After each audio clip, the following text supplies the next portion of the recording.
আমাদের জানার আগ্রহের কোনো শেষ নেই, আর তাই হয়তো এই পৃথিবীর মানুষ আর আমাদের জীবনটা এতটা রোমাঞ্চকর।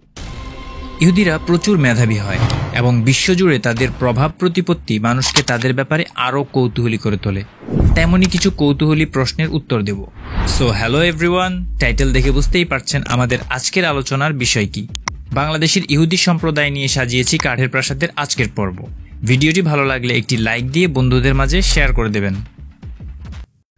1964 সালে যখন বাংলাদেশ টেলিভিশনের অর্থাৎ বিটিভির যাত্রা শুরু হয়, তখন শুরুর দিনগুলোতে চ্যানেলটিতে খবর পাঠ হতো মোট 3টি ভাষায়, বাংলা, ইংরেজি ও উর্দুতে। সে সময় টেলিভিশনের সাদাকালো পর্দায় সুদর্শন এক ব্যক্তি 3টি ভাষাতেই খবর পাঠ করতেন, যার শুরুটা হতো ঠিক এইভাবে: খবর পাঠ করছি মার্ডিকাই কোহেন।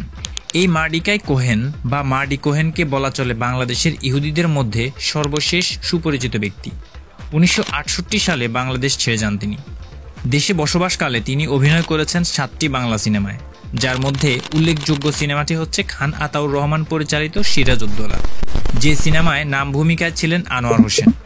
সিনেমাটিতে ফরাসি সেনাপতি সাফরির ভূমিকায় অভিনয় করেছিলেন মার্ডি কোহেন। বাংলাদেশি ইহুদি সম্প্রদায়ের বাসিন্দাদের নিয়ে অনুসন্ধান চালাতে গেলে মার্ডি কোহেনের নামটি বারবারই উঠে আসে। 2015 সালে 74 বছর বয়সে অর্থাৎ মারা যাওয়ার আগ পর্যন্ত কলকাতায় বসবাস করতেন তিনি। সর্বশেষ 2014 সালে বিটিভির সুবর্ণ জয়ন্তীর অনুষ্ঠানে যোগ দিতে বাংলাদেশে এসেছিলেন। বাংলাদেশ ছেড়ে গেলেও মৃত্যুর আগ পর্যন্ত নিজেকে বরাবরই বারেন্দ্র বা বরেন্দ্র অঞ্চলের ইহুদি হিসেবে দাবি করে এসেছেন এই ব্যক্তি। মার্ডি কোহেনের পূর্বপুরুষেরা পরিচিত ছিলেন বাগদাদি ইহুদি হিসেবে।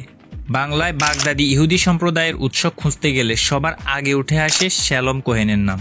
সুরাট থেকে 1998 সালে কলকাতায় এসে থিতু হন তিনি। পশ্চিমবঙ্গের মতো পূর্ববঙ্গেও ইহুদি সম্প্রদায়ের পত্তনের সঙ্গে তার নাম জড়িত। তিনি কলকাতা ও ঢাকাকে কেন্দ্র করে মসলিন এবং রেশমের ব্যবসা করতেন।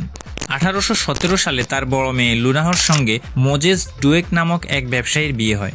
বিয়ের পর ওই দম্পতি ঢাকায় এসে 5 বছর বসবাস করেন। 1822 সালে পরিবারটি কলকাতায় ফিরে গেলেও এখানকার সঙ্গে সংযোগ পুরোপুরি ছিন্ন করেনি। পরবর্তী সময়ে বাগদাদি ইহুদিরা ঢাকাকে কেন্দ্র করে বস্ত্র, মুক্তা ও আফিমের ব্যবসায়িক কার্যক্রম চালিয়ে যেতে থাকে, তবে তাদের অধিকাংশেরই বসবাস ছিল কলকাতায়। প্রকৃতপক্ষে বাংলায় সে সময় ইহুদি সমাজ গড়ে উঠেছিল মূলত কলকাতাকে কেন্দ্র করে, অন্যদিকে ঢাকা ছিল তাদের ব্যবসায়িক কেন্দ্র। গুটি কয়েক ইহুদি পরিবার ওই সময় পূর্ববঙ্গে থিতু হয়ে বসেছিল। দেশভাগের সময় পশ্চিমবঙ্গে ইহুদির সংখ্যা ছিল প্রায় 4000, অন্যদিকে পূর্ববঙ্গে বসবাস করত 135 জন ইহুদি, যাদের মধ্যে বাগদাদিরা ছাড়াও বেনে ইসরায়েল সম্প্রদায়ের ইহুদিরাও ছিল। তবে বিভিন্ন উৎসে পাওয়া তথ্য অনুযায়ী 60-এর দশকেও এই সম্প্রদায়ভুক্ত কয়েকটি পরিবার ঢাকায় বসবাস করত। হিব্রু ইউনিভার্সিটি অফ জেরুজালেমের এক গবেষকের বিভিন্ন রচনায় দেখা যায় 75-এর পরও বাংলাদেশে ইহুদিদের বসবাস ছিল। কানাডার অন্টারিওতে বসবাসকারী জোসেফ এডওয়ার্ড নামে এক বাংলাদেশি ইহুদি তাকে নিজের ও নিজ পরিবারের ইতিহাস লিখে পাঠিয়েছেন বলে দাবি করেছেন তিনি। জোসেফ এডওয়ার্ডের জন্ম হয়েছিল চট্টগ্রামে। 1986 সালে বাংলাদেশ থেকে কানাডায় চলে যান তিনি। তার পিতা রাহমিম ডেভিড বারুক ও চাচা এজরা বারুকের জন্ম হয়েছিল কলকাতায়। পরে তারা সেখান থেকে তৎকালীন পূর্ববঙ্গে চলে আসেন। একই সঙ্গে নিজেদের পদবি হিসেবে এডওয়ার্ড ব্যবহার করতে শুরু করেন। ডেভিড বারুক হয়ে যান ডেভিড এডওয়ার্ড, এজরা বারুক নাম পাল্টে হন এডি এডওয়ার্ড। মার্ডি কোহেনের মতে জোসেফ এডওয়ার্ডের পরিবারও বাগদাদি ইহুদি সম্প্রদায়ভুক্ত।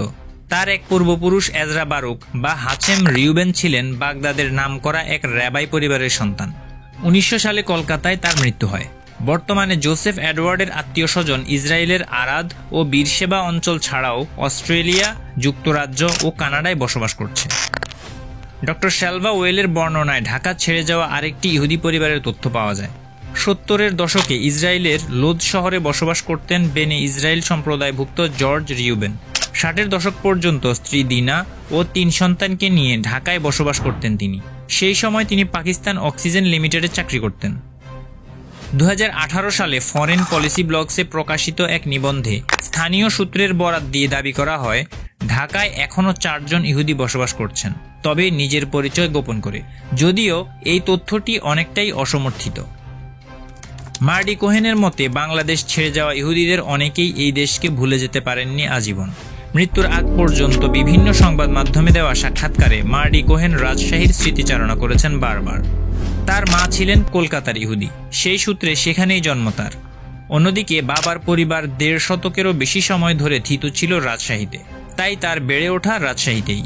পড়াশোনাও করেছেন রাজশাহী কলেজিয়েট স্কুলে। তথ্যমতে ১৯৬৭ সালে আরব ইসরায়েল যুদ্ধের পর পূর্ববঙ্গে ইহুদি বিরোধী মনোভাব বেশ জোরালো হয়ে ওঠে। এরই পরিপ্রেক্ষিতে ১৯৬৮ সালে সপরিবারে ভারত চলে যান মার্ডি কোহেন। মার্ডি কোহেনের পরিবারের সঙ্গে বাংলাদেশের স্বাধীনতার ইতিহাসেরও কিছুটা যোগসূত্র আছে। তার মামা JFR জ্যাকব বাংলাদেশের স্বাধীনতা যুদ্ধের সময় ভারতীয় সেনাবাহিনীর পূর্বাঞ্চলীয় কমান্ডের চিফ অফ স্টাফ ছিলেন। অনেক ঐতিহাসিকের মতে পাকিস্তানি সেনাবাহিনীর জেনারেল নিয়াজিকে আত্মসমর্পণে তিনিই রাজি করিয়েছিলেন। তাছাড়া বাংলাদেশের গণতন্ত্রের পীঠস্থান জাতীয় সংসদ ভবনের সঙ্গেও এক ইহুদির নাম ওতপ্রোতভাবে জড়িয়ে আছে। ভবনটির স্থপতি লুই আই কান ছিলেন একজন পোলিশ মার্কিন ইহুদি।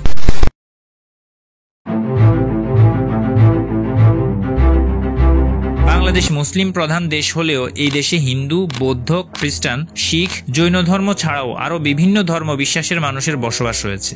আর কুচক্রী মহলের প্ররোচনায় ভিন্ন ধর্মকে কটাক্ষ করা থেকে আমরা সবাই বিরত থাকলে এদেশে ধর্মীয় সম্প্রীতি বজায় রাখা সম্ভব।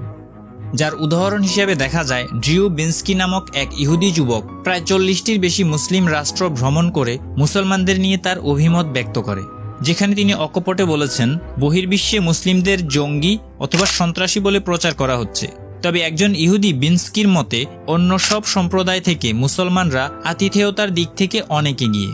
তাছাড়া তিনি আরও মনে করেন যারা বলে মুসলমানরা সন্ত্রাসী, হানাহানি আর জঙ্গিবাদে জড়িত, তাদের কথা একদমই প্রপাগান্ডা ছাড়া আর কিছুই নয়। বিন্সকির এই বক্তব্য থেকে বোঝা যায় চাইলেই ধর্মীয় সম্প্রীতি বজায় রাখা সম্ভব। বাংলাদেশের একমাত্র মুসলিম নৃগোষ্ঠী পাঙ্গন সম্পর্কে জানতে কাঠের প্রাসাদের এই ভিডিওটি দেখুন। অজানাকে জানতে চ্যানেলটি সাবস্ক্রাইব করে আমাদের পাশে থাকুন।